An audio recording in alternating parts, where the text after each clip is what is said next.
Hey everybody, I'm Dr. Burton, and the purpose of this video is to review some of the tips and highlights and major suggestions with the early field experience or your lab observations. Hopefully you're able to attend one of the face-to-face orientations or watch the orientation online, and if you haven't done that yet, then I strongly encourage you to do that.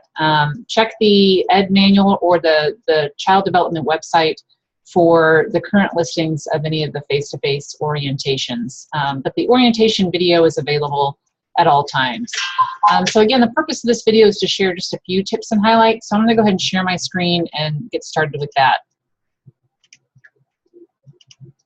Okay, so when you're inside Canvas, the way I've organized the information is all your lab information is going to be in this first module called Getting Started. And so what I've tried to do is condense what's in the lab manual all the way down to 5 steps. And so they're put in steps so that you know you need to complete all of these sections, all of these steps first before you move on to step 2 and step 3, et cetera, et cetera. But a couple of tips and highlights here. So for example, in step 1, if you've read through this material already, you'll notice that there are 3 forms that are due. And those 3 forms, if you notice, I try to tell you what types of documents there are. And so in this particular case, these 3 forms are Google Docs. So anytime it's a Google Doc, you have to access those Google Docs through the education manual. If you have trouble clicking or linking to those particular documents, 2 suggestions. 1, click Control and click. 2, copy and paste that link inside your new browser window. But if it's a Google Doc, they're located in the education manual. If it's not a Google Doc, for example, on this next page in step 2, once you've got your placement, there are 2 additional forms. 1, you'll notice here that it says Google Doc. The second one, you'll notice it says Print, Complete, and Upload. So I also try to alert you whenever it's a printed form that you're actually going to have a signature on and you actually have to upload it inside Canvas. The other way that you can tell if it's an upload or if it's a Google Doc is any of the uploads will have this submission box like this Learning Objectives form with a little A+ next to it. So that's your clue that says, okay, I need to upload something there.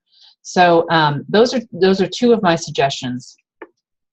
With the Learning Objectives form, this question comes up a lot. If you are in both of my education sections, your Learning Objective form needs to be different. So you need to fill out objectives for 1 course and then fill out a separate set of objectives for the second course.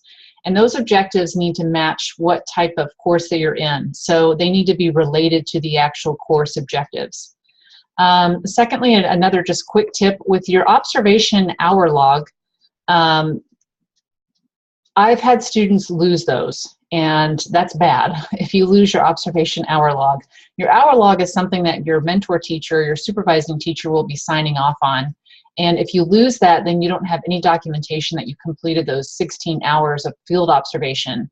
And in that case, if you don't complete the 16 hours of field observation, you fail the course. So my suggestion to you is to snap a picture, take a copy, do something where you've got a record of how many hours you've done so far, so that you don't have to go back and either A, try to repeat hours, or B, fail the course. So keep documentation somehow of that observation hour log. Your anecdotal records, if you've been in my class previously, you had to upload 16 separate anecdotal records. In Canvas, it's just going to be 1 document. So you can still upload 3 of the 16 if you choose to, and then the next time you could upload 4 through 6, and Canvas won't replace the documents you've already uploaded. They'll just add to it. So you can still kind of upload as you go throughout the semester as you're observing. Please pay close attention to my instructions for the anecdotal records inside Canvas, because I give you very specific instructions for anecdotal records. Do not follow the anecdotal record directions that are given in the Ed Manual. Also in the Ed Manual, they provide you like a focus sheet.